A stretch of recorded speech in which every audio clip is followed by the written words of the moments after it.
Real ఎస్టేట్లో ఒక నిజం ఉంది. అది అవకాశం అందరికీ కనిపించే సమయానికి అసలు లాభం ఆలస్యమైపోతుంది. హైదరాబాద్లో ఇదే మనం ఇప్పటికీ చూసాం. ఒకప్పుడు ఔటర్ రింగ్ రోడ్ వచ్చినప్పుడు చాలామంది అది చాలా దూరం అన్నారు. ఇక్కడ ఎవరు వస్తారు, డెవలప్మెంట్ అవుతుందని అనుకున్నారు. ఔటర్ రింగ్ రోడ్ హైదరాబాద్ కానీ ఈరోజు అదే ఓఆర్ఆర్ చుట్టూ ఉన్న జంక్షన్స్, నార్సింగి, కోకాపేట్ ఏరియాలు హైదరాబాద్లోనే అత్యంత విలువైన జోన్లుగా మారాయి.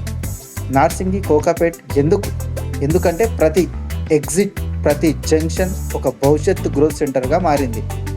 ముందు రోడ్ వచ్చింది, ఆ తర్వాత కనెక్టివిటీ పెరిగింది, ఆ తర్వాత కంపెనీలు వచ్చాయి, ప్రాజెక్ట్స్ వచ్చాయి, చివరికి ల్యాండ్ వాల్యూస్ బూమ్ అయ్యాయి.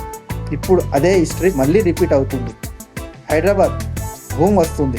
రీజనల్ రింగ్ రోడ్ 350+ కిలోమీటర్లు భారీ circle regional ring road Hyderabad. ఒక్కసారి ఆలోచించండి, 158 కిలోమీటర్ల ఓఆర్ఆర్కే హైదరాబాద్ ఇంతలా విస్తరించింది అంటే 350 కిలోమీటర్ల రీజనల్ రింగ్ రోడ్ ఇంకా ఎంత విస్తరిస్తుంది?